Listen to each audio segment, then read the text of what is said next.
Bonjour à tous et bienvenue pour ce nouveau Super Talks, l'émission de DigiSchool qui vous éclaire sur des grands sujets d'orientation. Alors, vous le savez, la procédure Parcoursup a débuté le 10 janvier dernier et vous avez jusqu'au 9 mars pour saisir vos vœux. Vous avez donc encore du temps pour vous renseigner sur les formations qui s'offrent à vous, affiner vos choix et même oser de nouvelles voies d'orientation, surtout avec les informations et les conseils qu'on va vous partager dans cette émission. Ce soir, zoom sur les écoles de commerce avec Schema Business School et les responsables de 2 programmes post-bac. Les 2 intervenants justement qui m'accompagnent ce soir, je vous les présente. Il s'agit de Mathieu Villard. Mathieu, vous êtes responsable du programme SDEM et je suis également accompagnée de Yann Grazelli. Vous êtes le directeur du programme Global BBA à Schema Business School. Bonsoir. Comment allez-vous tous les 2? Très Vous allez bien, bien? merci Marie-Lou. Bon, Heureux de vous j'espère que vous retrouver. êtes prêts à répondre. J'espère que vous êtes prêts à répondre à toutes les questions que j'ai à vous poser, mais qui aussi ont été posées par les personnes qui se sont préinscrites pour l'émission, justement pour en savoir plus sur la diversité des programmes qui s'offrent à eux dans les écoles de commerce quand on vient d'avoir son bac, les débouchés, les admissions. On va parler donc de tout ça pendant cette émission. N'hésitez pas d'ailleurs, si justement vous qui nous suivez, vous avez des questions à poser à nos intervenants au sujet des admissions en école de commerce. Voilà, il y a Laurent qui est à la modération ce soir. Il nous fera remonter vos questions, vos interrogations et nous y répondrons en direct avec Mathieu et Yann. Alors, pour commencer, et donc pour introduire cette émission, c'est vers vous, Yann, que je vais me tourner. Finalement, une école de commerce, c'est quoi ? Alors, une école de commerce, fait partie, on va dire, aujourd'hui de ce qu'on appelle des grandes écoles, qui sont de 2 types. Vous avez les écoles de commerce donc et les écoles d'ingénieurs et ça, c'est vraiment une particularité française, on va dire, qui sont, donc des formations et des écoles, on va dire, qui sont sélectives, c'est-à-dire qu'avec un nombre de places limité, pour chaque promo et qui vont permettre, aux jeunes qui intègrent en fait ces formations de principalement, si vous voulez, en tout cas en école de commerce, aller vers le monde de l'entreprise. Voilà, le but d'une école de commerce, c'est vraiment de former les futurs diplômés à intégrer la sphère des entreprises, que ce soit en France ou à l'international, en fonction bien évidemment des formations qui sont proposées. Et alors justement, on rentrera dans le détail de vos programmes évidemment un peu plus tard, mais globalement, on apprend quoi? Comment on fait pour se former justement pour cette entrée dans le monde du travail?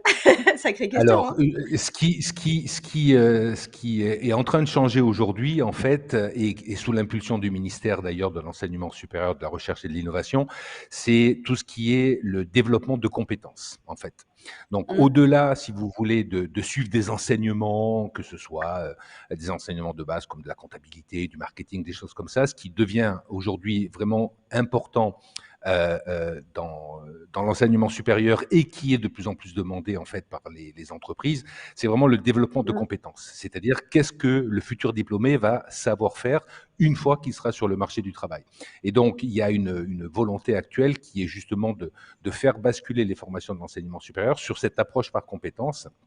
Et donc, au-delà même des enseignements, c'est en gros, qu'est-ce que le futur diplômé sait faire lorsqu'il intègre une entreprise? Mmh. Et donc ces compétences, sont ensuite, sur des formations, on va dire, l'école de commerce où on est quand même plutôt sur de la pluridisciplinarité, qui vont permettre d'être, Mmh. développées et appliquées dans différents domaines, en fait, hein. Quand vous Ouais. faites une analyse de marché, que vous soyez dans le monde de l'industrie automobile ou dans le monde, on va dire, de l'agroalimentaire, ben, les techniques sont un petit peu les mêmes. Alors certes, Mmh. les publics sont différents, forcément, mais en attendant, ce sont les mêmes types de compétences que l'on va devoir appliquer, on va dire. Et ça, c'est vraiment Mmh. important parce que c'est ce qui fera la différence demain quand on sera en activité, en fait. Dans Voilà. le monde du travail? Ouais. Et ça, Exactement. cette acquisition des compétences, là aussi on va le développer, sur vos programmes, mais justement, ça se fait par quel type de programme? Est-ce qu'il y a un cycle type? Quels sont les différents justement, programmes qui sont proposés dans les écoles en cycle court, cycle long? Je crois que Mathieu, vous pourriez peut-être nous expliquer un petit peu justement la diversité des diplômes qui sont, possibles de préparer en école de commerce parce qu'en fonction de son besoin, de ses attentes, on va peut-être pas forcément se diriger vers le même type de programme. Est-ce que vous pouvez nous en parler un petit peu de tout ça? Oui, alors effectivement, c'est une question qui nous revient au final assez régulièrement de par les rencontres qu'on peut faire sur les salons ou encore dans nos journées portes ouvertes pour des étudiants de dire mais au final, quel est le meilleur diplôme au sein d'une école de Mmh. commerce? On n'a pas de réponse, j'ai envie de dire, unique à cette question. Tout va dépendre et j'ai presque envie de retourner, et si je peux donner un petit conseil à nos auditeurs ce soir, c'est de retourner un peu la question, c'est de leur dire Mmh. plutôt que venez-vous en fait chercher au sein d'une grande école et là, va permettre ensuite à chacun de choisir quel va être le parcours le plus adapté. Il faut savoir Ouais. qu'aujourd'hui, il y a effectivement de plus en plus d'écoles sur le marché. Schema en est bien entendu une. Et il faut vraiment plutôt se poser d'abord la question du but. Alors c'est difficile, hein. On sait très bien, et moi je le dis toujours à mes étudiants, que c'est un très grand pari quand on a 18 ans que de faire un choix alors Mmh. qu'on est au lycée et qui va conditionner ensuite une carrière professionnelle. Mais déjà, en tout cas, peut-être des grandes thématiques. Est-ce que ça va être plutôt une formation plutôt liée à la finance? Est-ce que ça va être du marketing, des RH? Et ce qui va déjà permettre de faire déjà une sélection des écoles en fonction de la Mmh. spécialisation de chacune d'entre elles. Et puis ensuite, à l'intérieur de ces écoles, je les invite à aller regarder quels sont les programmes qui sont proposés et la durée de ces Mmh. programmes qui répond à mon sens à la deuxième question. Est-ce que je suis plutôt fait pour ce que l'on appelle aujourd'hui les licences, master et doctorat, donc bac plus 3, bac plus 15, bac plus 5, pardon, et plus, ou alors est-ce que je suis Mmh. plutôt fait sur une formation un peu plus courte? Et donc là ensuite, on va de nouveau écrémer un petit peu son choix et s'orienter vers des écoles qui répondent bah voilà, plutôt sur un niveau bac plus 5, plutôt sur un niveau bac plus 3 ou bac plus 4 Mmh. pour certains bachelors, mais on aura effectivement l'occasion d'en reparler. Donc voilà, vraiment le conseil qu'on peut donner, c'est se poser la question du but, c'est se poser la question un petit peu Mmh. et de manière assez générale, quels sont les choix et quels sont les projets d'orientation qu'on peut avoir. Et ensuite, Ouais. dans un second temps, plutôt voie courte, plutôt voie longue, ou alors peut-être intermédiaire, ce qui va permettre de faire un choix ensuite dans les écoles. Et alors à Schema, ça se passe comment? Vous proposez quoi en post-bac? Parce qu'on se C'est ça, réserve donc justement la thématique post-bac, sur cette émission. exactement. Ben, on propose justement au final deux voies qui sont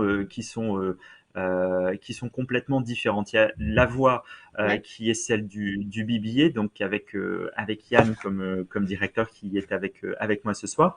Et donc là, c'est Mmh. plutôt une vocation pour des étudiants qui sont au niveau bac d'intégrer directement une grande école de commerce à travers le bachelor, à travers le BBA Mmh. et de tout de suite aussi donner une coloration, et Yann pourra en parler encore mieux que moi, à la fois Ouais. internationale, mais aussi en termes de spécialisation, puisque les étudiants construisent un parcours complètement à la carte en fonction, là aussi, de leur projet, en fonction, là aussi, peut-être pour des étudiants qui ont déjà une idée un petit peu plus précise de leur orientation professionnelle, de se construire un parcours à la carte avec des options très précises, l'idée étant pour eux de tracer une voie directement vers la professionnalisation et l'entrée sur le marché du travail est possible, bien entendu, à la fin et à la sortie du Global BBA. Certains Ouais. rajouteront, et Yann pourra peut-être effectivement préciser un Master of Science, mais voilà, en tout cas, c'est une vocation de professionnalisation. Donc ça, c'est la voie du BBA, Mmh.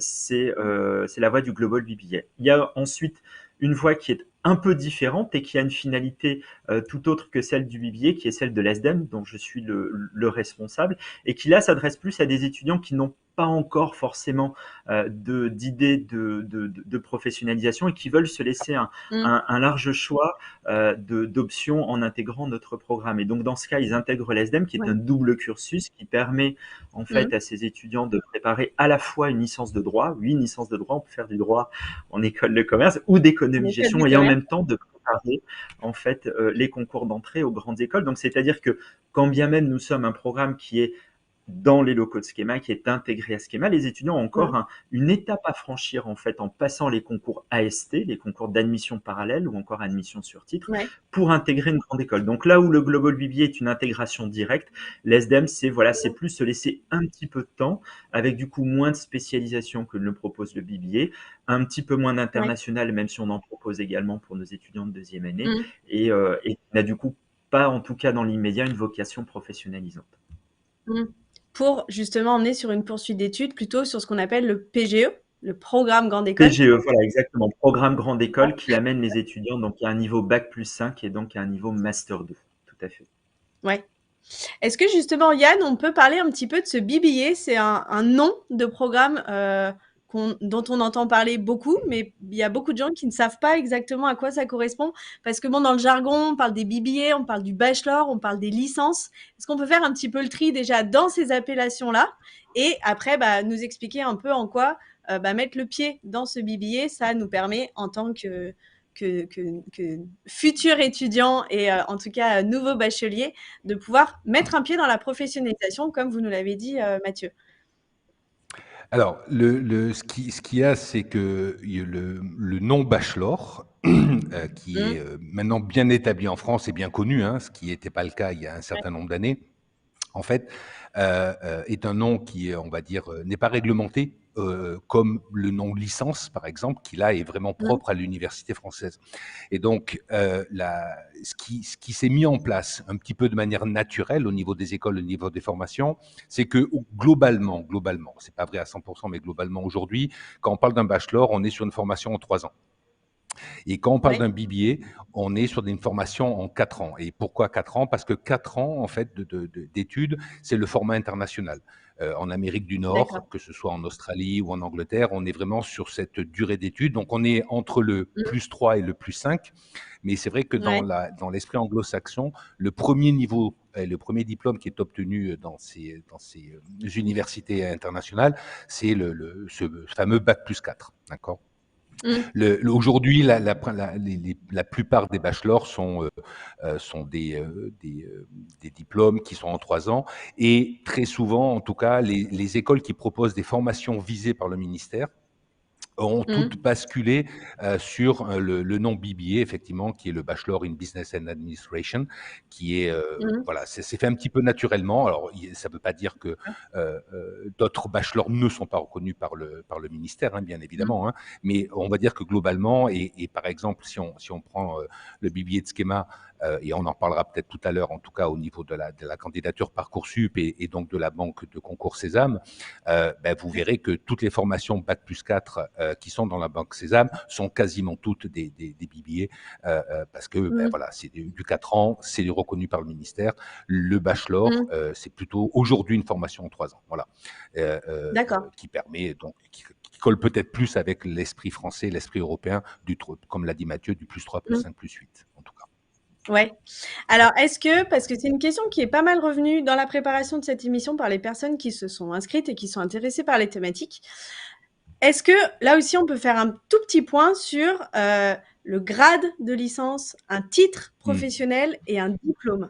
Parce que ça, c'est vrai que là aussi, dans la diversité des programmes, c'est un peu difficile de s'y retrouver. Vous avez parlé de diplôme visé, donc ça c'est hyper Hmm. important. Est-ce qu'on peut essayer de vulgariser très rapidement? Et ça, je sais que on en parlera donc un petit peu après sur peut-être les points clés à regarder sur les programmes et la manière dont ils sont reconnus, mais bien faire la différence entre c'est quoi un grade quand on parle d'un diplôme, c'est quoi un titre professionnel et finalement, quels sont les diplômes d'État? Est-ce que l'un de vous deux, Alors, Mathieu, par exemple, vous pourriez ou Yann, nous expliquer un petit peu oui, cette je peux, je différence? peux, je peux continuer. C'est donc en très synthétique. Le visa, c'est ce qui est donné par le ministère et qui va reconnaître la qualité de la formation et qui Mmh. demande à chaque école qui propose un diplôme visé de répondre à un certain cahier des charges en termes de, je dirais, taux d'encadrement, que ce soit les heures qui sont délivrées aux étudiants, etc., etc.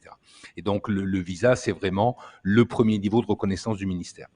Il y a 2 ans, le MESRI, en fait, a décidé d'ouvrir justement les bac+4 à ce fameux grade de licence. Et il y a une sorte Mmh. de petite incompréhension, parce que quand on parle de grade de licence, on comprend plutôt une formation en 3 ans.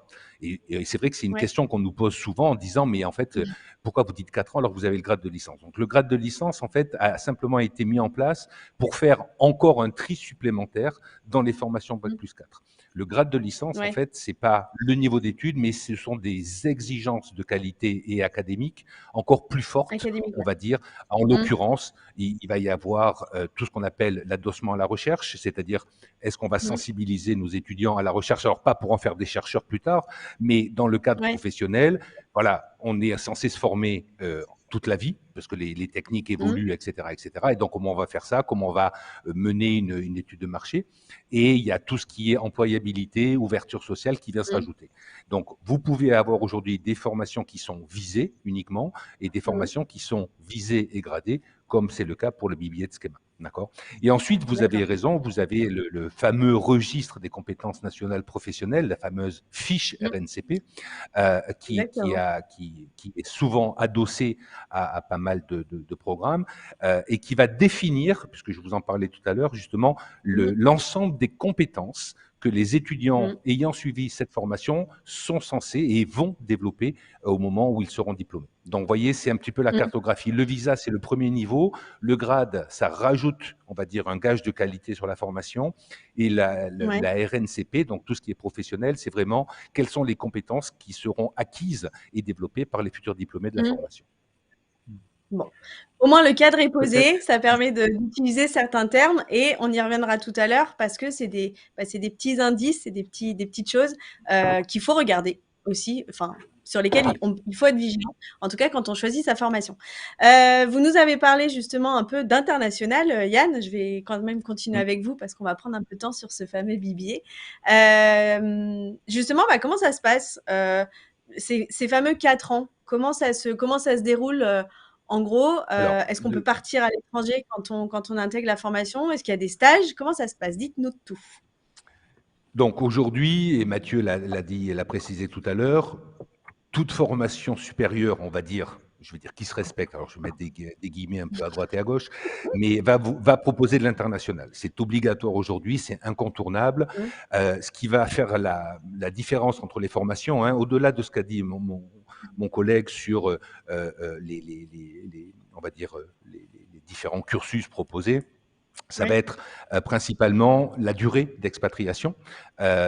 et où est-ce qu'on va pouvoir partir. D'accord. Donc en Ouais. général, il y a tout le monde connaît en France le programme Erasmus qui permet la mobilité Mmh. d'étudiants au sein de l'Union européenne.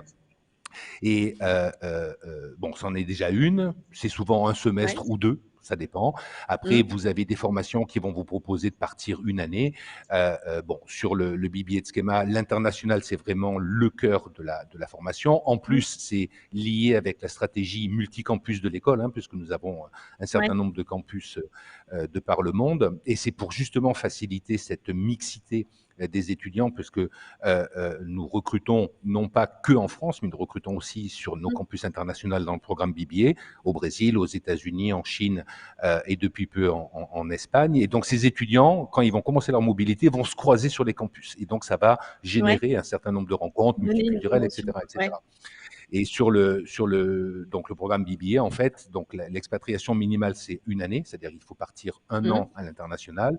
Certains peuvent décider de partir jusqu'à 2 ans.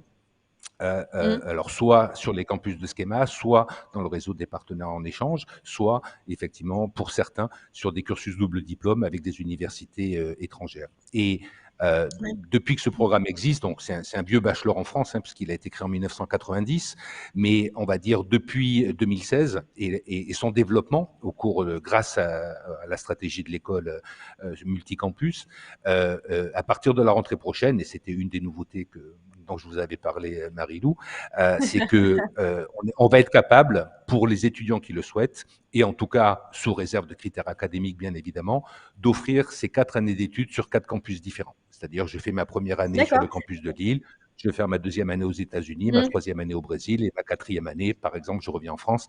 Et ça, notre philosophie, c'est que nous n'imposons Mmh. pas de la mobilité aux étudiants, ce sont eux qui décident effectivement où ils vont aller. Mathieu le disait, on va construire son parcours Ouais. et c'est eux qui vont Ouais. décider en fonction de leur spécialisation, de leur envie et souvent aussi de Mmh. leurs collègues, parce qu'on se rend compte que les connaissances font qu'on a des mouvements et des flux qui sont liés à ça. Eh bien, c'est eux qui vont décider Ouais. de comment ils vont construire leur parcours international. Mmh. Vous avez anticipé une de mes questions, justement, sur Pardon. sur la place, enfin, la manière dont on peut aller de campus en campus. On y reviendra tout à l'heure.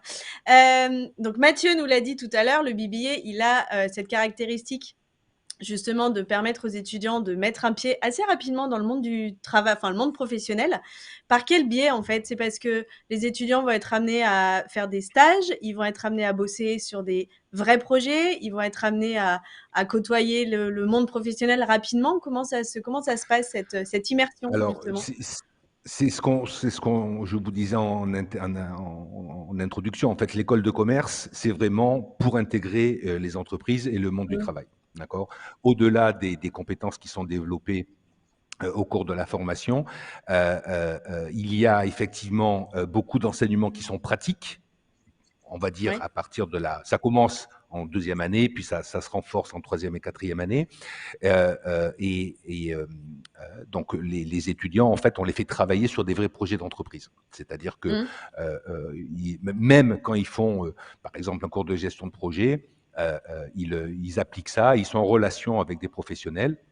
Et ça leur permet justement de voir cette différence aussi entre la théorie et la réalité, et donc de se Mmh. rendre compte un petit peu de ce gap.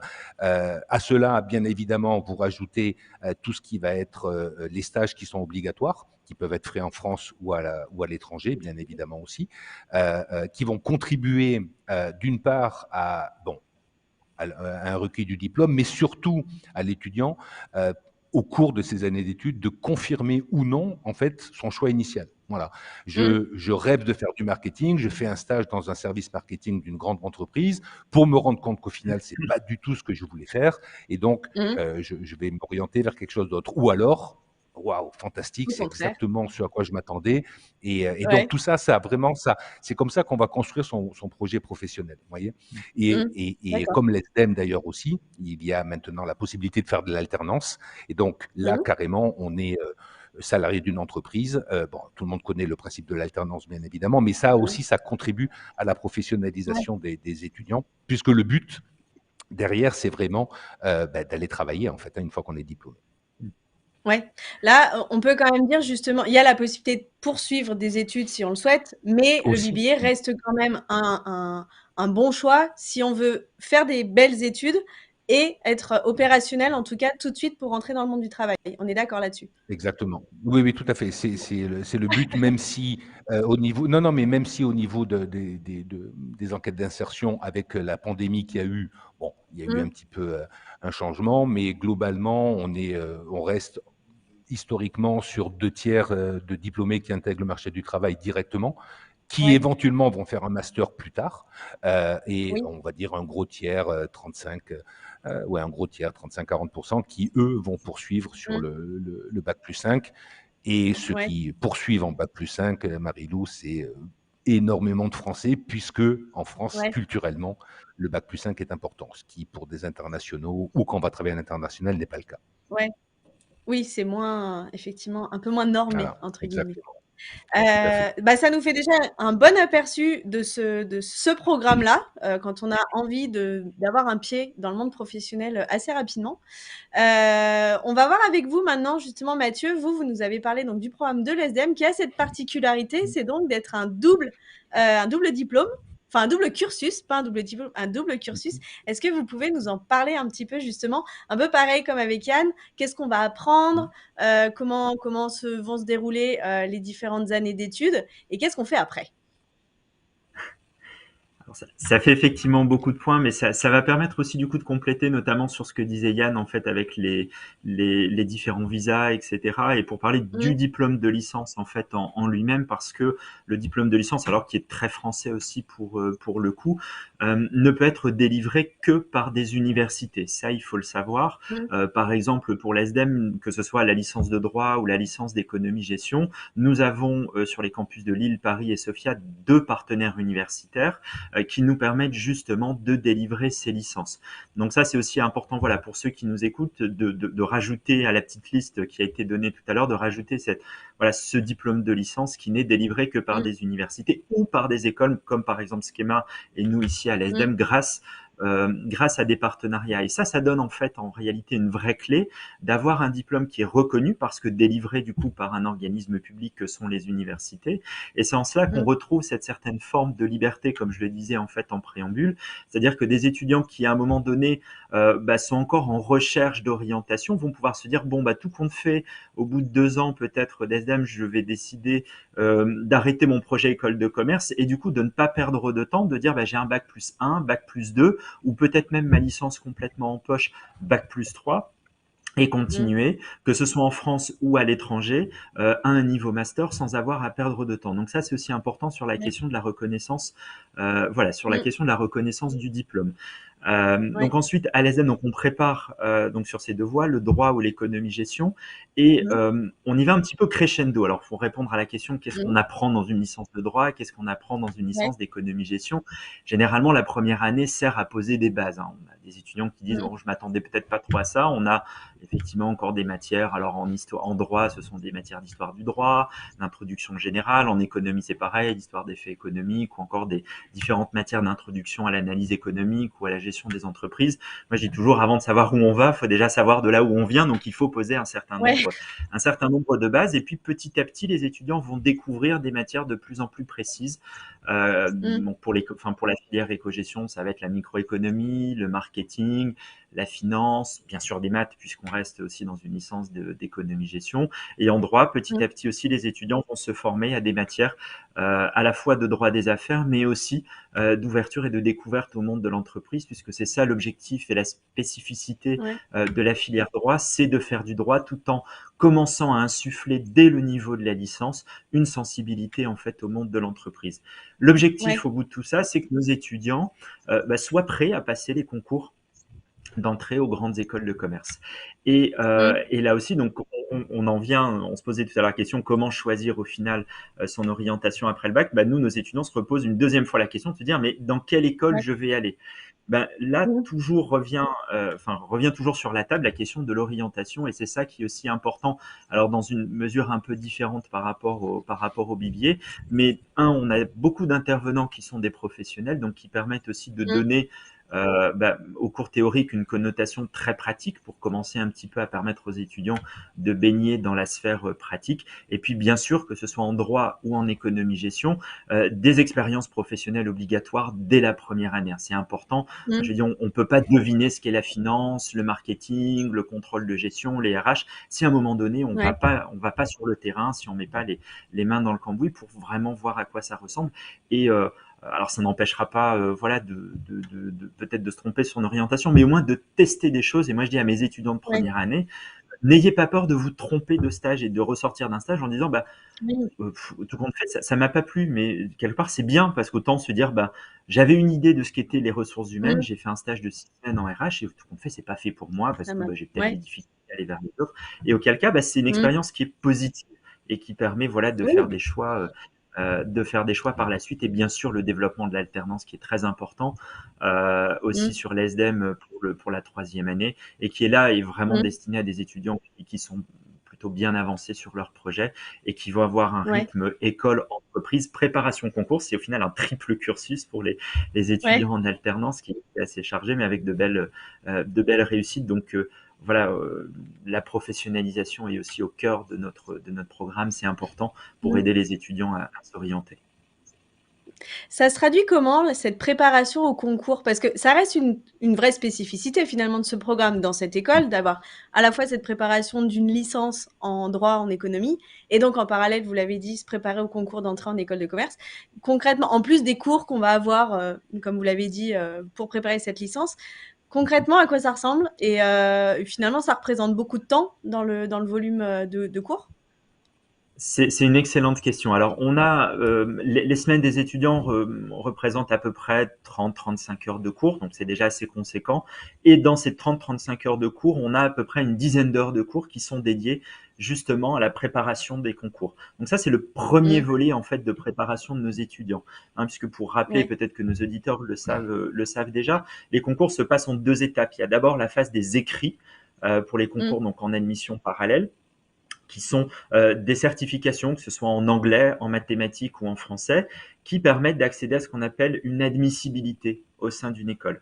S'ensuivent les oraux qui permettent ensuite aux étudiants d'être admis ou pas au sein d'une école. Donc nous, on prépare à la Mmh. fois sur ces écrits et sur ces oraux dans le cadre de ces cours qui représentent à peu près une dizaine d'heures. Donc ce sont des cours de TOEIC, ce sont des cours de maths et logique, ce Mmh. sont des cours de QCM littéraire.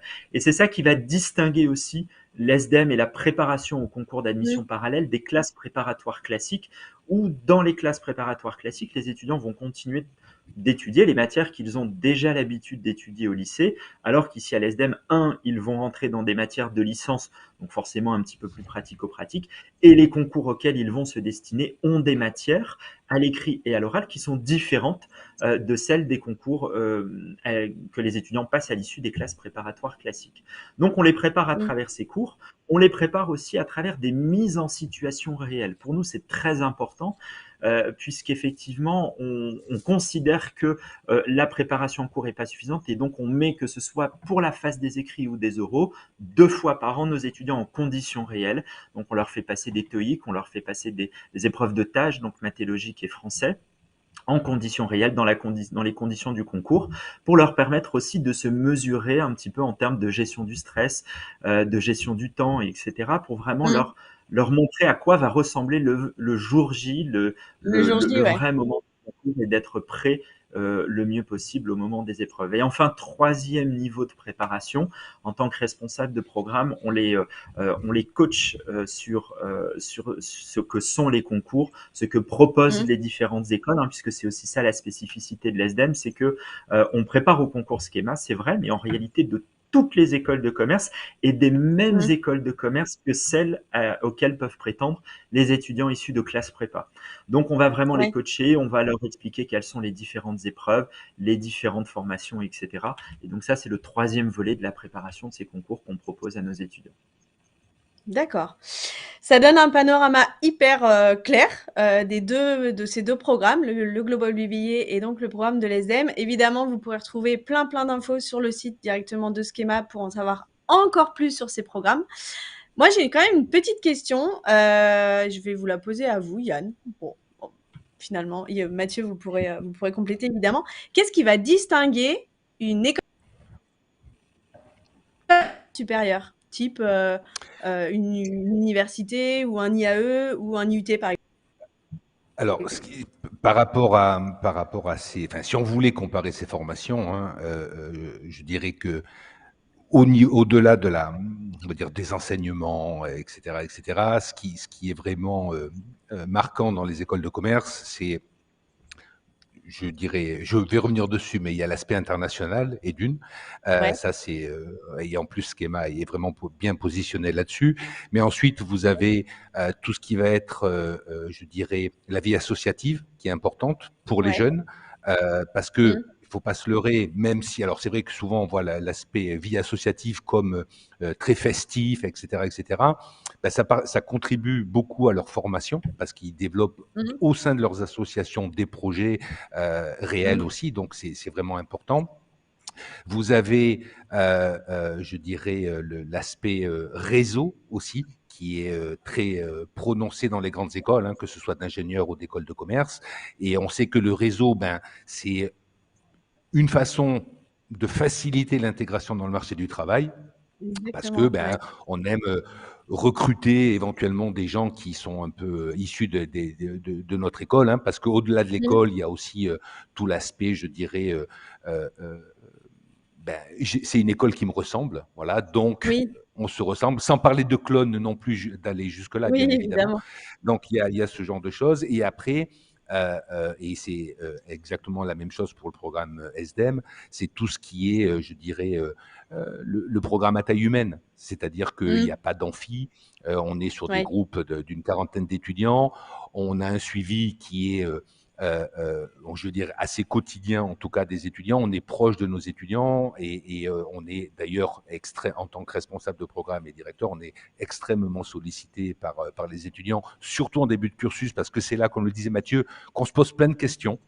Où Mmh. aller, que faire, comment, j'ai des Ouais. difficultés, je sors du lycée, je suis dans le supérieur, comment je Bah oui, c'est ça. m'organise. Voilà, tout ça, ce sont du du réglage que l'on Mmh. doit faire derrière et qu'on doit aider, même s'il n'y a pas de solution miracle, parce que chacun est différent Oui. et chacun va avoir ça. Mais en tout cas, on est là pour vraiment les accompagner au mieux dans Mmh. leur projet.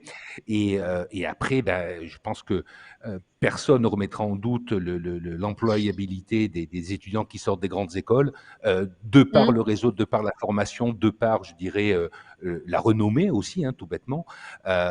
Et après, donc, ben, enfin, en tout cas pour ceux qui sortent du BBA, c'est pas Mmh. que la France comme destination, au contraire. Voilà. Mais Ouais. voilà, il y a un petit peu de tous ces aspects qui vont vraiment caractériser les grandes écoles par rapport, Ouais. alors sans dénigrer l'université, hein, Oui, et moi je suis évidemment, hein, c'est universitaire de juste formation, donc je connais très bien l'université française, mais voilà, c'est vraiment ces quelques une éléments, si vous caractéristique. voulez, que j'ai pu, voilà, exactement, qui sont vraiment Ouais. propres aux grandes écoles. J'aimerais maintenant qu'on parle du profil des étudiants justement et des futurs candidats qui rentrent en école de commerce. Il y a pas mal de clichés quand même. Hein. Est-ce que il faut avoir fait telle ou telle spécialité au bac avec la réforme? Évidemment, bon maintenant elle date de quelques temps, mais est-ce que il y a des recommandations particulières en termes de spécialité au bac à suivre? Est-ce que c'est ouvert à toutes les filières du lycée? Ou même, parce que ça concerne aussi évidemment des étudiants en réorientation, ça peut marcher aussi. Est-ce qu'il y a un niveau particulier qui est attendu? Est-ce que si j'ai 10 de moyenne, j'ai mes chances? Est-ce que si j'ai 12 de moyenne, j'ai mes chances? Est-ce que si j'ai une mention très bien, j'ai encore plus de chances? Voilà, j'aimerais voir un petit peu avec vous, on va reprendre tous ces aspects, mais déjà, vous, à Schema, est-ce que en termes de profil d'étudiant, il y a un profil type ou est-ce que justement la porte est ouverte et comment ça se passe? Yann, est-ce que vous pouvez nous donner des premiers éléments d'infos là-dessus? Alors, de manière globale, non, il n'y a pas de profil type. Ouais. Il n'y a pas d'enseignement de spécialité à privilégier plus que d'autres. Et Mmh. Mathieu le confirmera aussi au niveau de l'ESDEM. Je pense que même si c'est pas toujours simple, même en termes de gestion de programme, ce qui fait la beauté en fait de ces programmes post-bac, c'est la diversité des profils justement. Et Mmh. d'avoir, par exemple, il y a de plus en plus de prépas littéraires qui intègrent des programmes grande école, alors qu'avant, on pensait que Mmh. c'était plutôt des prépas éco ou des prépas scientifiques. Mais en fait, finalement, on Ouais. se rend compte que euh, tout ce qui va être, parce que c'est beaucoup demandé par les entreprises, tous ces fameux soft skills, c'est-à-dire je Oui. suis bon dans mon domaine, mais en même temps, j'ai d'autres qualités. Eh ben, Mmh. c'est pas que en faisant des maths et de la physique ou de l'éco et de l'anglais qu'on va les développer. Donc cette diversité, en fait, elle est nécessaire. Mmh.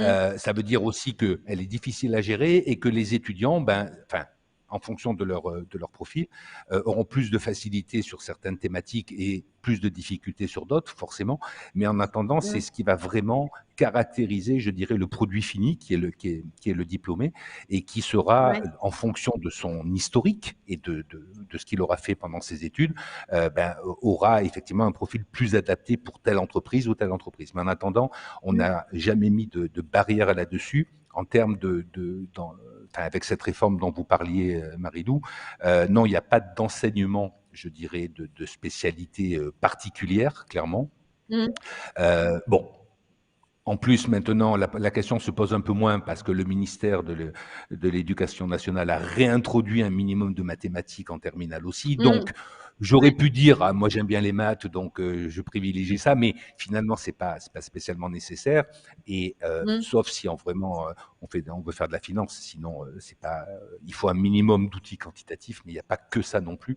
Et je vous dis, les profils Ouais. littéraires sont très très bons, et surtout qu'en école de commerce, on a beaucoup de choses à rédiger aussi, beaucoup de choses à Ouais. présenter, à analyser, et donc et des fois même les groupes d'étudiants quand ils travaillent sur des projets à plusieurs, eh bien justement ils sont mélangés et ils se mettent eux-mêmes avec, Mmh. ben, toi tu es fort Ça là-dedans, donc permet, tu vas gérer cette partie, et ouais. ça recrée des non mais c'est assez rigolo, ça recrée des Oui. microcosmes d'entreprise assez intéressants avec toutes les problématiques qu'on peut rencontrer, c'est-à-dire oh lui il Mmh fait mh. rien, c'est moi qui ai tout fait, oui je dis ben, comme dans la vraie vie quoi en fait, hein, Ouais, c'est plutôt c'est à ce vrai. niveau-là quoi. Ouais.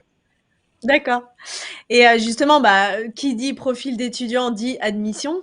Comment ça se passe? Quel est le parcours? Parce qu'on a parlé de Parcoursup, évidemment, on l'a dit en introduction, on est en plein dedans. Vous avez, on le rappelle, jusqu'au 9 mars pour mettre vos vœux dans votre dossier candidat.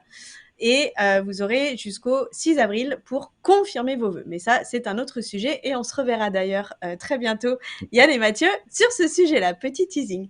Comment ça se passe, les procédures d'inscription ou en tout cas de candidature dans vos deux programmes respectifs? Mathieu, peut-être pour vous, pour les SDEM, comment ça se passe? C'est quoi les modalités et qu'est-ce que finalement, qu'est-ce qu'on a préparé pour pouvoir candidater chez vous? Alors c'est effectivement aussi une excellente question et peut-être pour compléter un petit peu ce que disait Yann sur la question précédente, sur la question des notes, c'est aussi souvent une question qu'on nous pose. Certains nous regardent leur bulletin et disent bah mince, tout compte fait, j'ai pas eu de super bonnes notes en histoire, en première ou en terminale, ça va me pénaliser, etc. Notre philosophie, et je partage tout à fait ce que disait Yann, c'est qu'on ne veut pas de profil type.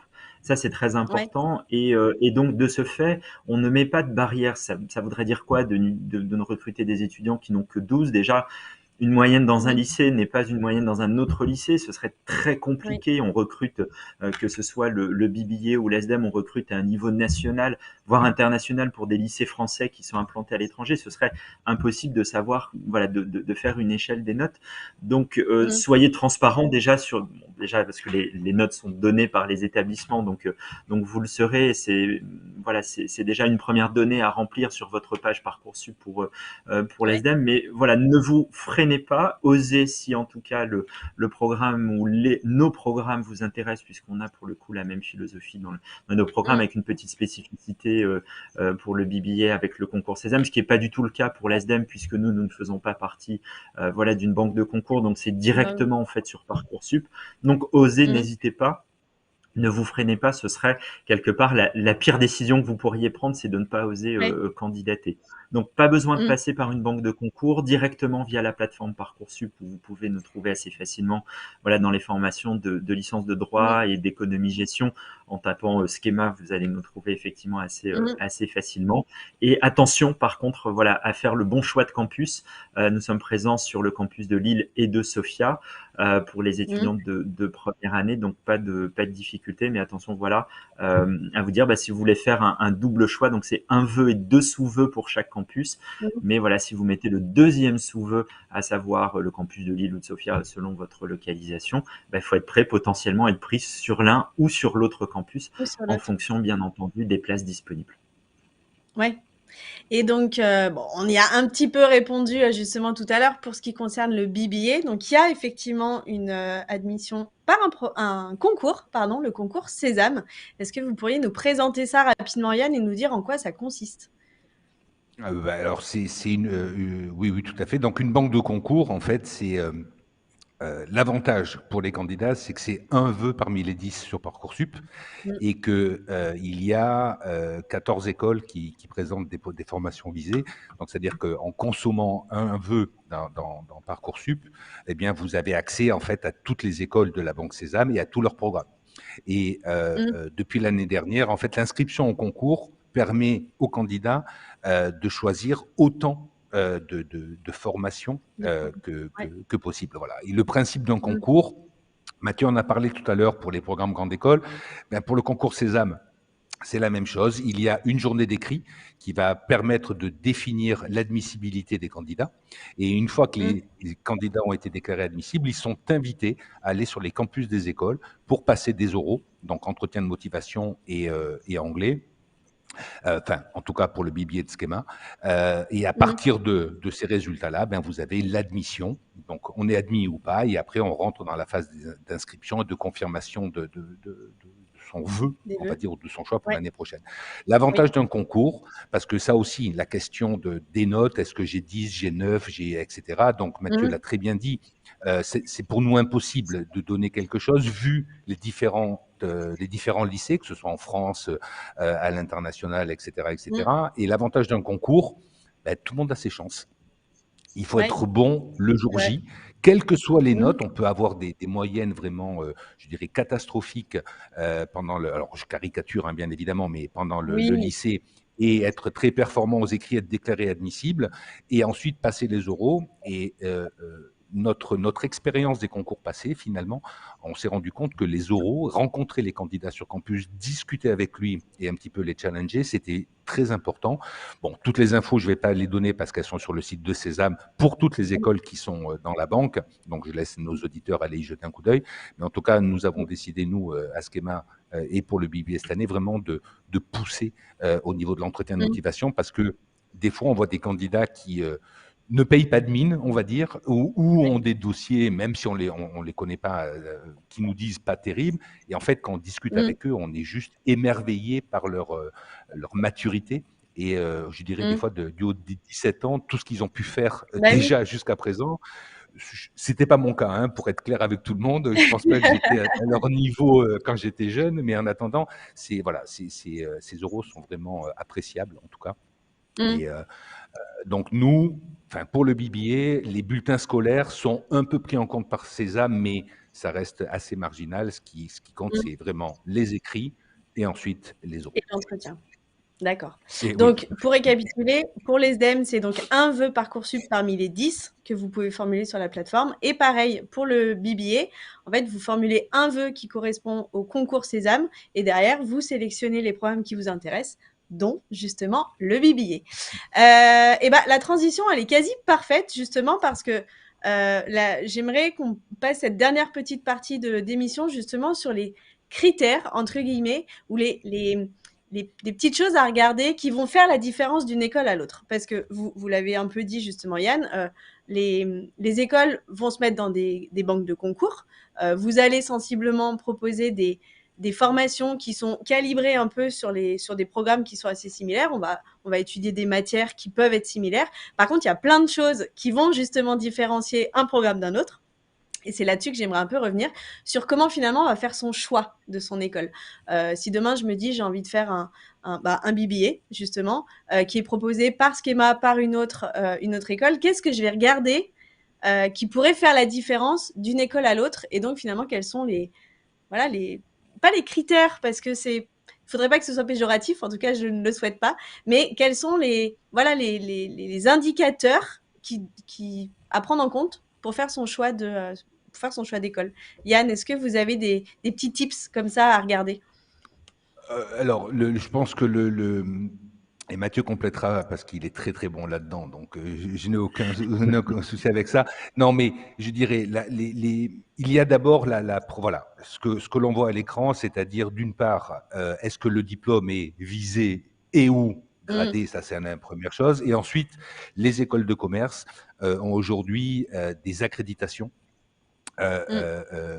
qui soient nationales, alors certes normales puisqu'on est en France, mais surtout internationales. Voilà. Et Schema et l'école en général, et donc les programmes sont multi-accrédités, avec ACSB qui est sur la partie pédagogie, et Quiz sur la recherche, et tout ce qui est le board des MBA. Donc tout ça, si vous voulez, c'est un des premiers filtres. Mais finalement, quand on va aller regarder dans la banque Sésame, je vais dire quasiment tout le monde a à peu près les mêmes accréditations à ce niveau-là. Donc ça, c'est en tout cas déjà un des premiers tris. Le deuxième, je dirais, c'est est-ce que ce que véhicule l'école me convient en termes de valeur, en termes d'orientation, etc., etc. Et après, alors de manière très synthétique, parce que je veux quand même que Mathieu puisse s'exprimer, parce qu'il a plein de choses à dire, et je n'en doute pas. Oui. Après, vous savez, ce sont des jeunes, et donc les jeunes fonctionnent beaucoup au feeling. Et on va aller visiter une école, on va aller passer des oraux, et c'est pour ça que les oraux sont importants aussi. Et les jeunes nous l'ont dit à nous, mais ça arrive partout. Quand je suis allé à tel endroit, j'ai pas eu le déclic. Le coup de cœur. Ici, ça va mieux, etc., etc. Et donc ça, c'est important parce que il faut qu'on soit bien, je dirais, dans l'environnement dans lequel on est censé passer 3 ans, 4 ans, voire 5 ans en fonction des cursus. Et ça, je ne veux pas dire que c'est un des principaux critères de sélection des jeunes, mais ça a contribué énormément. Voilà. Plus après, regardez, vous l'avez dit, les écoles de commerce vont former au marketing, à la finance, à l'entrepreneuriat. Il n'y a pas 36 façons de le faire, il y a des petites subtilités, forcément. Mais après, ce qui va aussi enfin, être à regarder, c'est ben, les formations, je dirais, mais aussi Ouais. qu'est-ce qu'on me propose comme mobilité internationale, comment ça va se passer, où Mmh. est-ce que je vais pouvoir aller, etc., etc. Et ça, c'est Ouais. juste important. Mais je pense que l'aspect ressenti, en tout cas, par les jeunes, Ouais. est assez important au début, quoi. C'est important. Ouais. Mathieu, j'ai une question pour vous parce que ça aussi, c'est une question qui est revenue. C'est est-ce que les classements, c'est quelque chose à prendre en compte de manière très importante dans le choix ou c'est un indicateur ou voilà, comment on traite cette information? Mm. Alors, il faut effectivement y accorder de l'importance. Ces classements existent et ils ont Mmh. voilà, ils ont le mérite d'exister. Ils donnent des informations, mais il Oui. faut effectivement les prendre aussi avec attention, avec parcimonie. Je le dis aussi pour mes étudiants qui font leur Mmh. choix d'un programme grande école ensuite et pour lesquels les classements existent, voilà, existent également. Pour moi, Ouais. un classement véhicule des informations, mais il faut étudier comment ont été classées les écoles, quels ont été les critères en fait de classement de ces Mmh. écoles. Et on voit que ces critères de classement vont changer selon que le classement est un classement national ou plutôt un classement international. Donc, ce qui explique Mmh. qu'une école peut parfois être sixième, cinquième, septième, huitième en fonction du classement. Et ça ne veut pas dire qu'elle est bonne pour l'un, mauvaise pour l'autre, ou voilà, etc. C'est très important du coup de regarder quels sont les critères utilisés par les classements et surtout est-ce que ces critères correspondent à nos propres critères. On prend par exemple Ouais. le classement du Financial Times, qui est forcément un classement international et qui donne une Mmh. importance première à la question, bien entendu, de la rémunération et de l'intégration des diplômés, mais aussi du positionnement international de l'école. Si pour moi, en tant Mmh. que candidat, l'international est très important, je vais peut-être plutôt aller regarder ce classement qui met l'international au cœur en fait de la réalisation de son Ouais. classement. Peut-être que Mmh. d'autres classements vont plutôt prioriser la question de la place de l'apprentissage. Si je recherche une formation Mmh. d'apprentissage, c'est peut-être ce classement que je vais plutôt regarder. Donc voilà, Mmh. donc Ouais. vraiment faire attention aux critères et pas prendre comme absolu voilà le classement, Mmh. bien qu'ils soient Ouais. tous effectivement respectables, mais voilà, plutôt regarder et sélectionner le bon classement en fonction des critères qui correspondent à nos propres critères de Ouais. sélection des écoles et de sa propre orientation en réalité.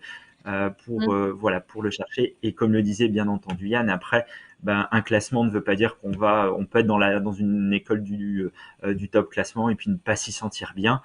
Voilà, il faut pas non plus se forcer parce que on a beau être dans une très bonne école, mais si on ne s'y sent pas bien, Ouais. on n'aura pas forcément de bons résultats et ce sera pas de la faute de l'école, mais tout Mmh. simplement si on s'y sent pas bien, on sera moins impliqué dans sa scolarité. Ouais. Donc vraiment, aller faire les portes ouvertes, aller faire les journées d'immersion, c'est très important. Mmh. Rencontrer des étudiants, voyez et sentez vraiment le pouls des écoles. Mmh. Et ça doit rentrer, même si c'est un critère qui est de l'ordre de l'affect, il faut que ça rentre quand même dans le critère de choix au final de l'école. Ouais. Bah oui, vous l'avez dit Yann, le futur étudiant est quand même immergé, sur un campus, avec des gens alors vous l'avez dit dans le cadre du BBA, il y a des étudiants internationaux, il y a la vie étudiante, il y a la vie associative qui est, aussi à prendre en compte parce que ça fait partie de la vie étudiante. C'est ce qui va permettre de passer des bons moments aussi, quand on n'est pas Mm. en cours. Ça aussi, très rapidement chez Schema, comment ça se passe la vie étudiante et la vie associative? On pourrait faire un live, je Oui, pense, dédié à la vie associative à Bon. Schema. Elle est effectivement très diversifiée. Et enfin voilà, je me permets de répondre, mais si tu veux compléter Yann, bien sûr, tu le pourras. non, On a bien sûr tout ce qui est activité sportive. Il y a énormément d'associations sportives à Schema. On accueille beaucoup Mmh. d'étudiants qui ont le statut de sportif de haut niveau. On a eu bien sûr quelques Ouais. diplômés qui ont brillé même aux Jeux Olympiques et qui étaient issus de nos programmes. Donc la vie sportive est au cœur vraiment de l'école. Et puis après, c'est vraiment énormément d'associations qui sont très diversifiées. Ça va de l'association caritative à Mmh. l'association spécialisée pour le cinéma, pour la musique, pour les jeux vidéo. Je voyais encore aujourd'hui sur le campus de Lille.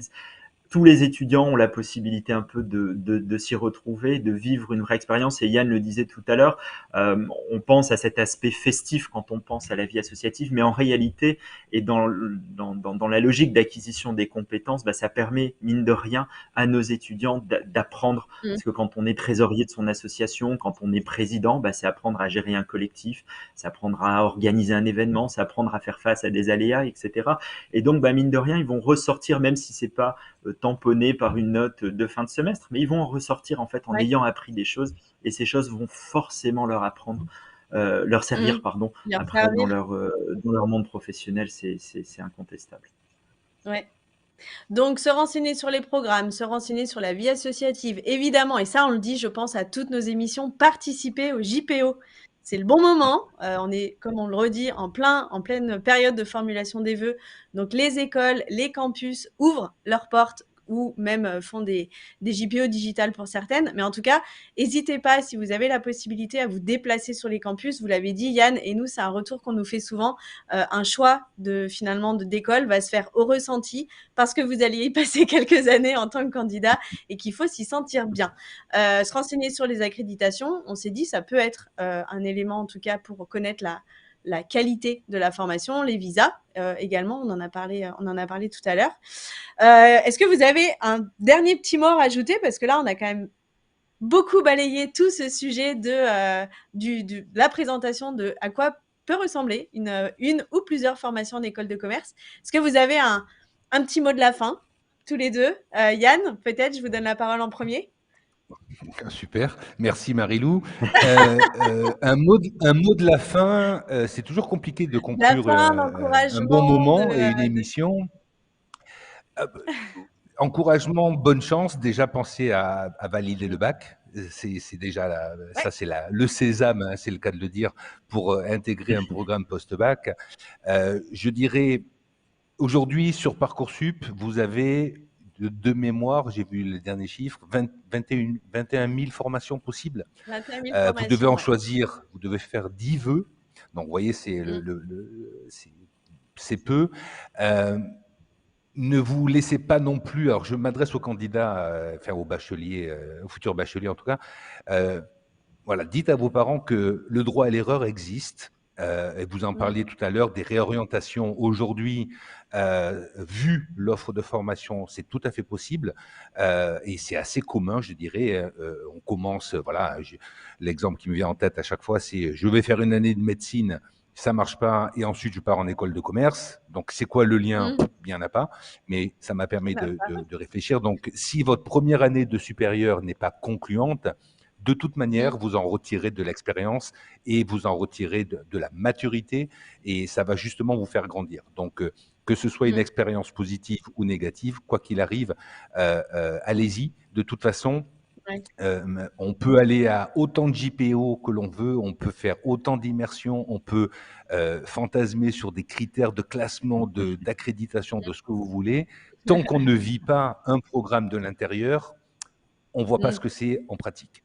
Et si jamais ça se passe bien, et c'est souvent le cas, tant mieux. Si ce n'est pas le cas, pour des raisons X ou Y, je ne me sens pas bien, donc je ne suis pas motivé, ça restera pour les jeunes de toute manière, je dirais, une expérience. Et franchement, à 17-18 ans, qu'est-ce que c'est un an dans une longue vie, en tout cas. Donc, soyez à l'aise avec ça et n'ayez pas peur, je dirais, de vous tromper. Mathieu le disait beaucoup mieux que moi d'ailleurs tout à l'heure. N'ayez pas peur de vous tromper éventuellement sur votre choix initial de la formation que vous entamerez en tout cas d'ici quelques mois après le bac. Et merci aux auditeurs d'être restés avec nous. Et vous, Mathieu, un petit mot pour compléter? Ouais, je vais être redondant, mais c'est vraiment ça, et on est en phase avec Yann. Moi, j'ai envie de dire à nos auditeurs de ce soir, osez. Vous avez cette chance de faire des études supérieures. Je le dis aussi à mes étudiants, c'est une vraie chance quand on se compare parfois, voilà, malheureusement à certains pays aujourd'hui, ou encore il y a quelques dizaines d'années de ça, où les études étaient vraiment réservées à une minorité. Aujourd'hui, elles se sont vraiment ouvertes. Donc, osez rêver, osez faire quelque chose qui vous plaît, puisque vous allez y passer plusieurs dizaines d'années en tant que professionnel. Donc, vraiment, osez faire quelque chose qui vous plaît. Soyez passionné parce que vous allez faire et vous n'aurez, comme le dit un dicton, jamais l'impression de travailler si vous faites ce que vous aimez. Donc n'hésitez pas à oser des formations, même si vous ne vous en sentez peut-être pas capable, mais laissez-nous peut-être aussi en ça, de ce côté-là, en juger et peut-être Ouais. vous donner votre chance et donc vous-même donnez-vous votre propre chance. Eh ben, écoutez, on va se quitter sur ce dernier super conseil. Osez, effectivement. Prenez le temps, vous avez le temps. On vous le redit. Petit rappel calendrier, vous avez jusqu'au 9 mars pour formuler vos vœux. Donc, vous avez encore le temps de vous renseigner sur les formations, à la fois sur le site de l'école de Schema, mais il y a aussi plein d'informations sur Parcoursup directement dans les fiches de formation du BBA et du programme SDEM. Le déroulé des programmes, comment ça va se passer, comment on candidate, quelles sont les modalités justement enfin, qu'est-ce que l'école va regarder dans les admissions. Donc, ça peut aussi vous rassurer justement sur vos compétences, sur votre dossier. Donc, n'hésitez pas. J'espère en tout cas qu'on vous aura donné plein de conseils, plein de petites astuces justement pour vous poser les bonnes questions. Vous avez le temps encore pour réfléchir à votre orientation. N'attendez pas le dernier moment non plus, mais vous avez encore le temps. Merci à tous les deux, à Yann et à Mathieu, pour vos conseils. Merci Et puis, Marie-Lo. écoutez, on vous retrouve, nous, Merci. tous les trois. On se retrouve tous les trois au mois de mars pour une nouvelle émission très bientôt, justement, sur la manière dont les écoles, justement, étudient les dossiers de candidature. Mais en attendant, on vous souhaite une très, très bonne soirée. Et puis, on vous souhaite surtout plein de courage pour cette période. À bientôt! Au revoir. Au revoir.